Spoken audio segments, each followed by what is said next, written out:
Good friends, welcome to your online study classes. In this video, we will discuss the NCERT examples of your book.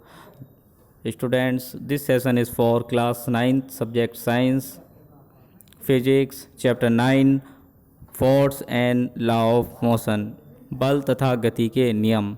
इस chapter के topic NCERT examples के बारे में आज हम discuss करेंगे। Students, पिछली क्लास में हमने संवेग संरक्षण के बारे में जाना था और एक एग्जाम्पल डिस्कस किया था, जबकि एक एग्जाम्पल आपको होमवर्क के तौर पर घर से दिया था। तो आज हम उसी एग्जाम्पल को डिस्कस करेंगे। तो स्टूडेंट्स, आइए उस एग्जाम्पल को देखते हैं, समझते हैं और उसको आप नोट करेंगे और एग्ज़ाम के दृष्टिकोण से प्रिपेयर करेंगे ताकि बहुत अच्छे मार्क्स आपके आएँ। Students, this is your NCERT book for class 9th. This is chapter 9 of subject physics. Students, यहाँ पर ये सभी टॉपिक्स हम डिस्कस कर चुके हैं और यदि आपको ये टॉपिक नहीं समझ आए हैं तो आप वीडियो को फिर से देखें, फिर से समझें, कोई क्वेरी हो तो पूछ लें।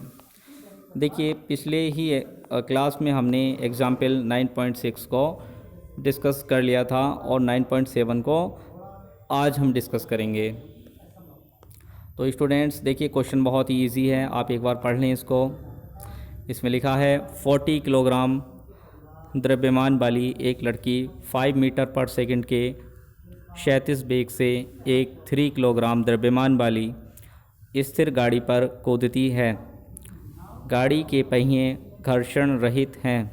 गाड़ी की गति प्रारंभ करने की अवस्था में लड़की का वेग क्या होगा? मान लें कि क्षैतिज दिशा में कोई असंतुलित बल कार्य नहीं कर रहा है। स्टूडेंट्स, बहुत ही सिंपल क्वेश्चन है, आपको इसको बस समझना है। देखिए किस प्रकार से हम इस क्वेश्चन को कर सकते हैं। तो स्टूडेंट्स, इसमें दो कंडीशन है। फर्स्ट कंडीशन, जब ये लड़की इस गाड़ी पर कूदती है उससे पहले की कंडीशन, और जब इस गाड़ी पर कूद जाती है तब उस कंडीशन में, दोनों ही कंडीशन में हम संवेग, कुल संवेग ज्ञात करेंगे और दोनों ही स्थितियों के कुल संवेगों को बराबर रखने के बाद हमारे पास जो वैल्यू कैलकुलेट करनी है वो वैल्यू हम कैलकुलेट कर पाएंगे। तो आइए इसको समझते हैं। पहली स्थिति की ओर बढ़ते हैं। गाड़ी पर कूदने से पहले लड़की का कुल संवेग,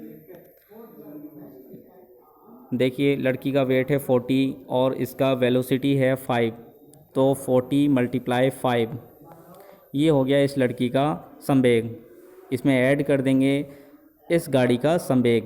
गाड़ी का वेट है 3 kg मल्टीप्लाई, गाड़ी विराम अवस्था में है, इसका इनिशियल वेलोसिटी विल बी 0, तो यहाँ 0 से मल्टीप्लाई करेंगे।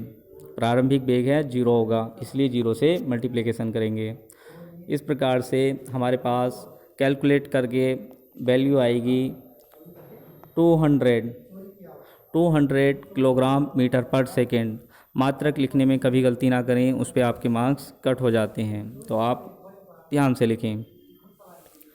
और सेकंड कंडीशन में देखिए स्टूडेंट्स, अब टक्कर लगने के बाद, ये लड़की जब गाड़ी पर कूद जाती है उसके बाद की स्थिति में कुल संवेग निकालने के लिए आप चाहे तो दोनों का अलग अलग संवेग निकाल सकते हैं, लड़की का संवेग प्लस गाड़ी का संवेग, और यदि आप चाहें तो इन दोनों का संवेग साथ में कैलकुलेट कर सकते हैं। जैसे लड़की का वेट 40 और गाड़ी का वेग 3, तो कुल वेट हो गया 43, तो 43 मल्टीप्लाई, अब इनकी वेलोसिटी मान लेते हैं ये v वेलोसिटी से आगे की ओर बढ़ रहे हैं, तो मल्टीप्लाई v। स्टूडेंट्स, कूदने से पहले का संवेग और कूदने के बाद का संवेग दोनों ही क्या होंगे? इक्वल होंगे, तो हम इन दोनों को इक्वल रखेंगे। इक्वल रखने के बाद जो भी हमारे पास कैलकुलेशन करके v की वैल्यू आएगी वही हमारी फाइनल आंसर होगा। तो इसी प्रकार से आप यहाँ हेल्प ले सकते हैं अपनी बुक में, तो उन्होंने भी इसी सेम मेथड से आगे किया हुआ है और इन दोनों को इक्वल रखा है। जब हम इक्वल रखते हैं तो हमारे पास वैल्यू आ जाती है 4.65 मीटर पर सेकेंड।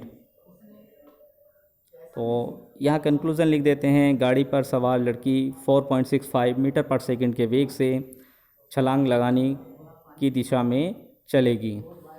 बस ये एग्जाम्पल हमारा यहाँ पर कंप्लीट हो जाता है।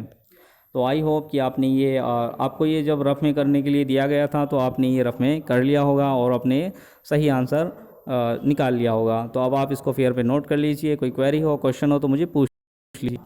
और आप अपने क्वेश्चन के साथ में अपनी क्लास ज़रूर लिख करके भेजिए, अपना नाम ज़रूर लिख करके भेजें। और इस सेशन को यहीं रखते हैं।